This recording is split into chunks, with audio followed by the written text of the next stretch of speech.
చేలము అని అంటే వస్త్రము, కుచేలము అని అంటే వస్త్రము సక్రమముగా లేనివాడు. వస్త్రాలన్నీ చినిగిపోయి అసలు సక్రమైన వస్త్రం కూడా కట్టుకునేదానికి యోగ్యత లేనివాడిని కుచేలుడు అంటారు. శ్రీకృష్ణుని యొక్క స్నేహితుని పేరు కుచేలుడు అని ఎందుకు వచ్చిందంటే ఆయనకు కట్టుకునేదానికి బట్టలు కూడా సక్రమంగా లేవు. ఇప్పుడు ఆయన కుచేలుడుగా ఉండి చూడండి, కుచేలో అసహాయ, ఎవరి దగ్గర సహాయం ఏమి అర్థించుట లేదు. కుచేలుడు ఏం సహాయం అంటే బట్టలు సక్రమమైన బట్టలు లేకపోయినా ఎవరినేం అడుగుటలేదు. తర్వాత ఏకాకి, ఎట్లా ఉంటాడు? ఒంటరిగా ఉంటాడు, ఏకాకి. సమాధిస్థ, ఎప్పుడు సమాధి అంటే కళ్ళు మూసుకుంటాడని కాదు, బుద్ధి సమత్వ భావనలో ఉంటుంది. బుద్ధి సమత్వ భావనలో ఉండుట సమాధి. అంతేగాని ఎప్పుడు కూర్చొని ఇట్లా కళ్ళు మూసుకొని అలా దీంట్లో ఉంటాడు అనేది కాదు. అక్కడ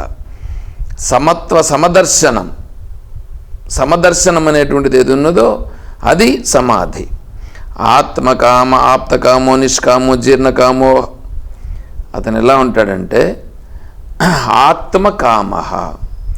ఆత్మకాముడై ఉంటాడు. బట్టలు లేవు, భోజనం కూడా సక్రంగా లేదు, తనకు సహాయం ఎవరూ లేరు, ధనము లేదు. చూడండి ఎట్లా ఉందో, ఎన్ని లక్షణాలు చెప్తున్నారు చూడండి. ఇంతవరకు చెప్తున్నది అదే. ఇవన్నీ ఏమీ లేవు, తనకు వెనకాల ఎవరు సపోర్ట్ కూడా ఎవరు లేరు. అయినా సరే తను ఏమనే మాత్రం వికారము చెందకుండా ఆత్మకాముడై ఉన్నాడు. ఆత్మకాముడు, ఆప్తకాముడునంటే అన్ని కామనలను పొందేసినవాడు. అన్ని కామనలను పొందిన వాడిని ఆప్తకాముడు అని అంటారు. ఆత్మకాముడు అంటే ఆత్మస్వరూపమును కోరుకుంటున్నటువంటి వాడు. ఆత్మస్వరూపమును కోరుకుంటున్నాడు, అన్ని ప్రపంచములో ఉన్న కామనలన్నింటినీ పొందేసిన వాడు. అంటే ఏమంటే కామనలను పొందినవాడు అంటే అర్థం ఏమంటే ప్రతి కామమును, ప్రతి కోరికను అనుభవించినాను అని కాదు అర్థం. అక్కడ అట్లా కాదు అర్థం. మనస్సులో ఆ విషయానికి సంబంధించిన భావనే లేదు. ఆ విషయానికి సంబంధించిన భావనే లేదు అంటే ఆ విషయమును పొందినవాడు, ఆ విషయమును జయించేసినవాడు. ఇప్పుడు మీరు చూడండి, పక్కింట్లో కారు ఉంది, నాకు కారు కావాలి అని ఉన్నింది అనుకోండి. ఇప్పుడు కారు కావాలనే కోరిక చేత వీని యొక్క మనస్సు బంధింపబడి ఉన్నది. అదే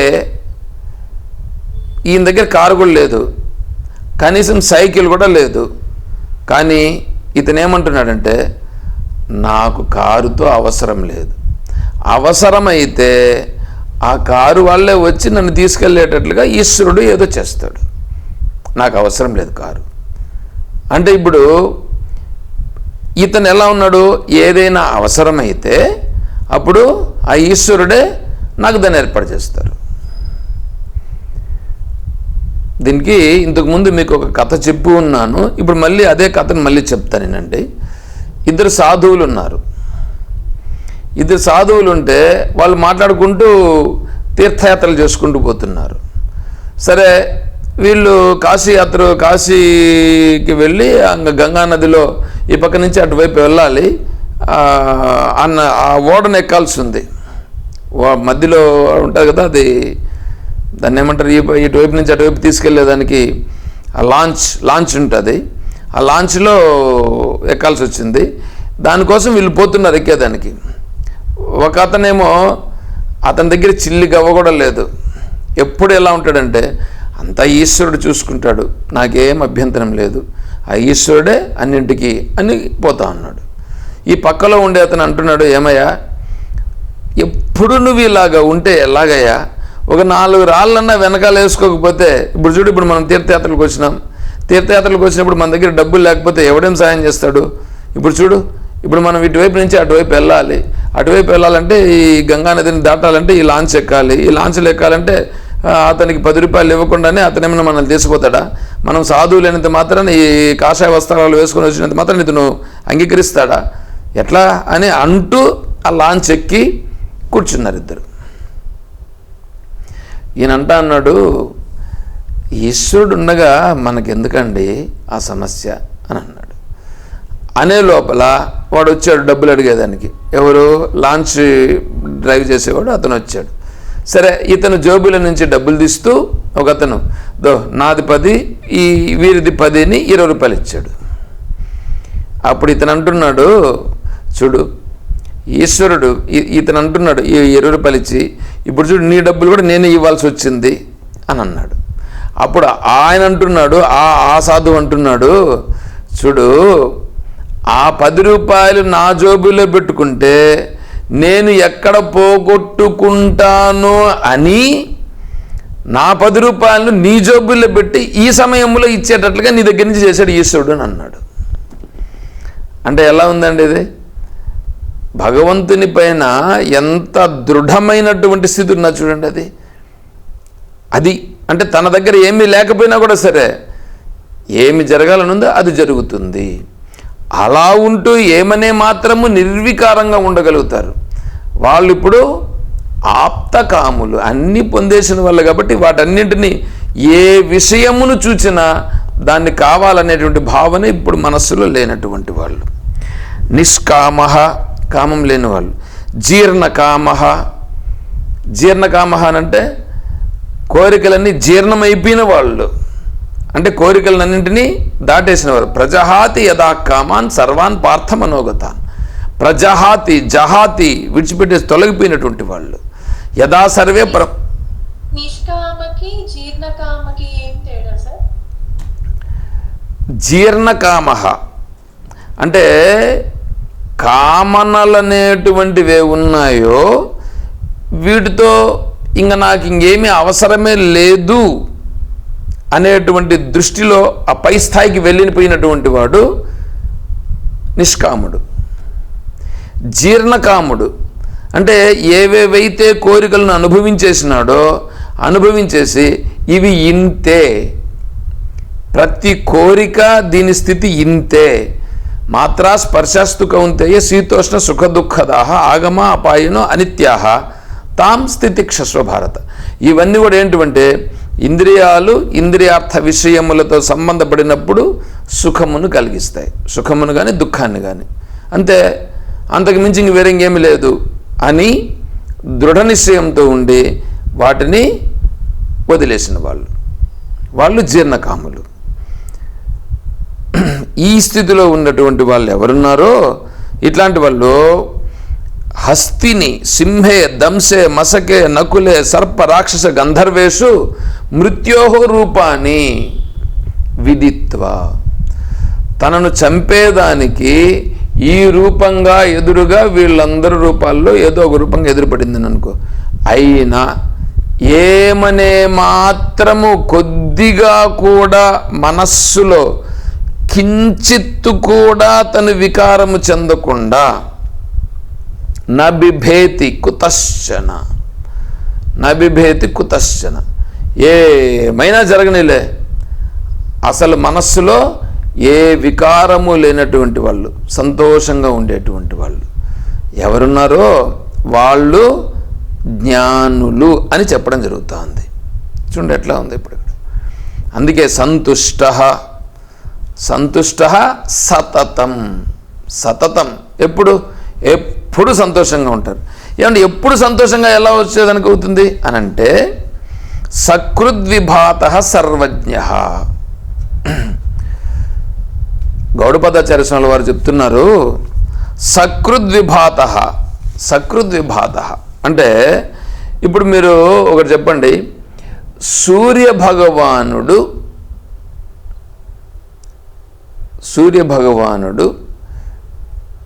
ఎప్పుడైనా వేడి లేకుండా ఉంటాడా?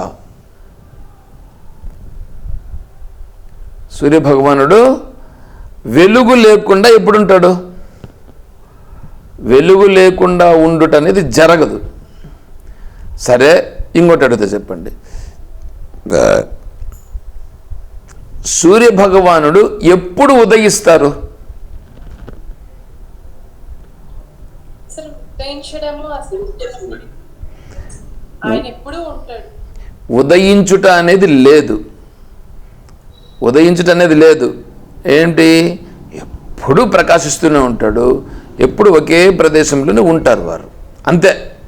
అదేవిధంగానే ఆత్మస్వరూపం అనేటువంటిది ఏది ఉన్నదో అది నిత్య ప్రకాశం. ఆత్మస్వరూపం నిత్య ప్రకాశం, అది ఎప్పుడు ప్రకాశిస్తూనే ఉంది. కాకపోతే అజ్ఞానిగా ఉండేటువంటి వాడికి ఆ ఆత్మస్వరూపము తెలియని కారణము చేత ఈ ఇంద్రియ విషయాలు, మానసిక విషయాలలో పడి వాడు ఇందులో మునిగిపోయి దాంట్లో పైకి కిందికి తేలియాడిపోతున్నాడు. ఒకానొక సందర్భంలో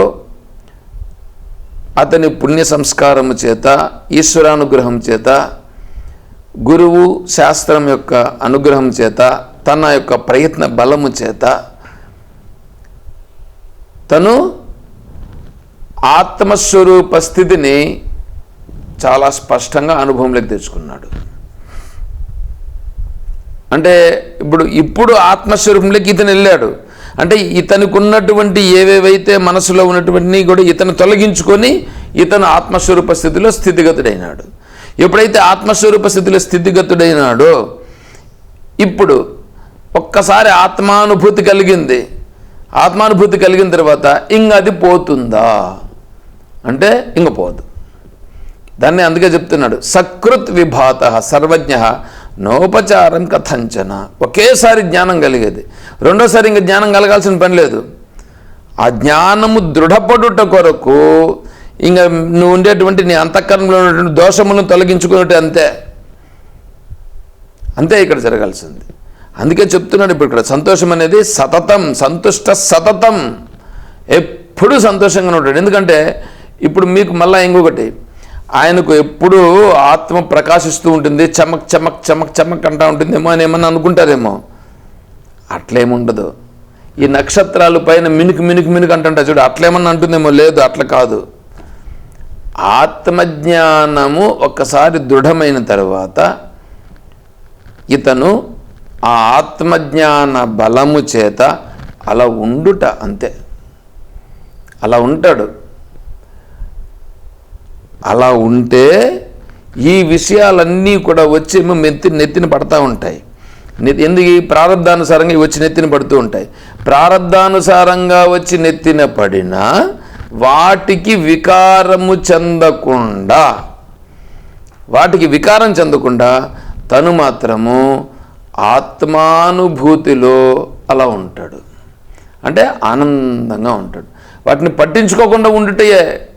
వాటిని పట్టించుకోకుండా ఉంటే ఇప్పుడు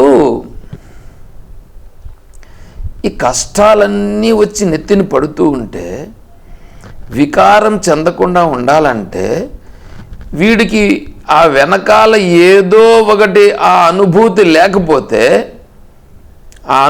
లేకపోతే ఇన్ని కష్టాలు వచ్చి నెత్తిని పడుతూ ఉంటే కూడా చిరునవ్వుతో ఎలా ఉండగలడండి?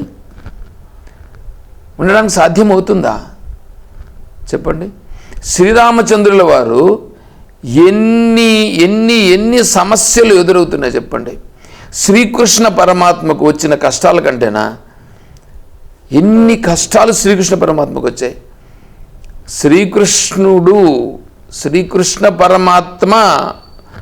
శ్రీకృష్ణ పరమాత్మకు వచ్చిన కష్టాలు ఇంకెవరికి రాలేదు. అయినా కృష్ణ అంటే ఆనంద స్వరూపుడు, ఆనందంగా ఉండేటువంటిదని కృష్ణ అంటారు. అంటే కృష్ణుడు ఎప్పుడు కూడా భాగవతంలో ఒక్కసారి కూడా ఏడవలేదు. శ్రీకృష్ణుడు ఒక్కసారి కూడా ఏడవలేదు పుట్టినప్పటి నుండి. అట్లా కాదండి, పూతన వచ్చింది, పూతన అట్లా దాటుకొని వెళ్ళిపోతా ఉందని చెప్పని ఒకసారి ఏడ్చినాడు గట్టిగా అని కొంతమంది చెప్తారు. భాగవతంలో కూడా అట్లా కొన్నింటిలో రాశారు. వ్యాస భాగవతములో అది లేదు. వ్యాస భాగవతంలో శ్రీకృష్ణ పరమాత్మ ఏడ్చినాడనే మాట లేదు. ఒకవేళ కేరింతలు కొట్టిండొచ్చునేమో.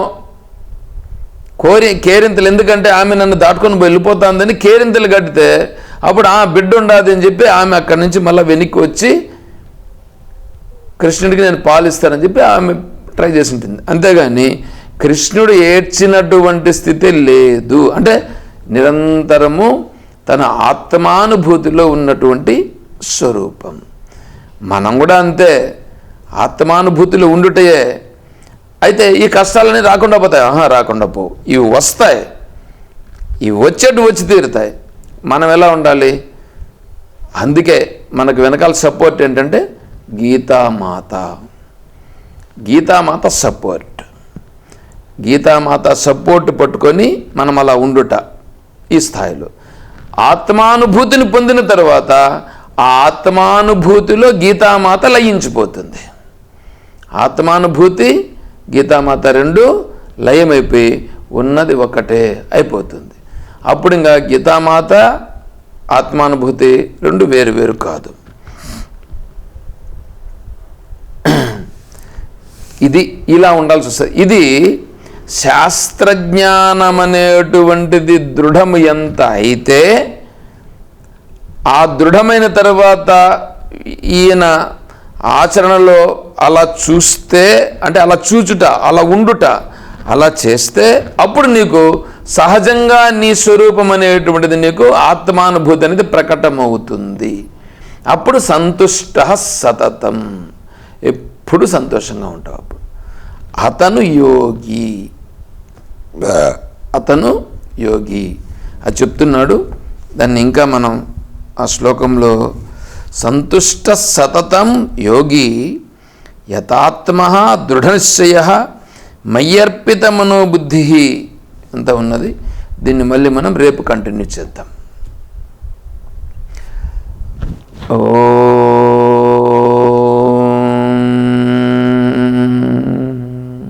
తత్సత్. ఓం అసతో మా సద్గమయ, ఓం తమసో మా జ్యోతిర్గమయ, ఓం మృత్యోర్మా అమృతం గమయ, ఓం శాంతి శాంతి శాంతి. హరి ఓం తత్సద్. ఓం సర్వం శ్రీ సద్గురు చరణారవిందార్పణమస్తు. ఓం జయ బోలో శ్రీకృష్ణ పరమాత్మ की, जय बोलो गीता माता की, जय बोलो भक्त मंडली की. हर नमः पार्वती पतये. जय सीताराम. हरि ओम तत्सत्. ओम हरि ओम हरि ओम हरि ओम ओम.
అంటే గడిచిన అధ్యాయంలో 11వ అధ్యాయంలో వినపడుతుందా అండి?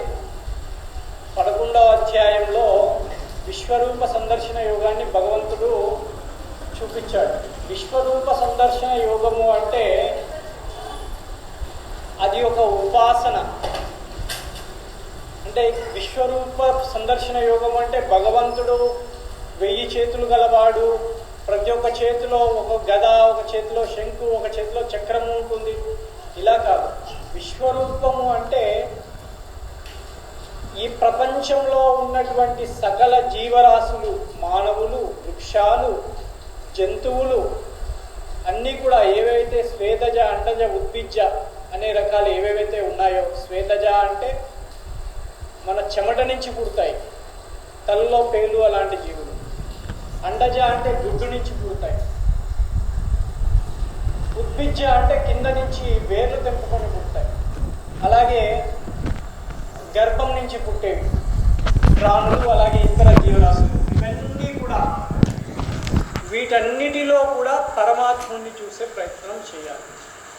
అది ఉత్తమమైనదా?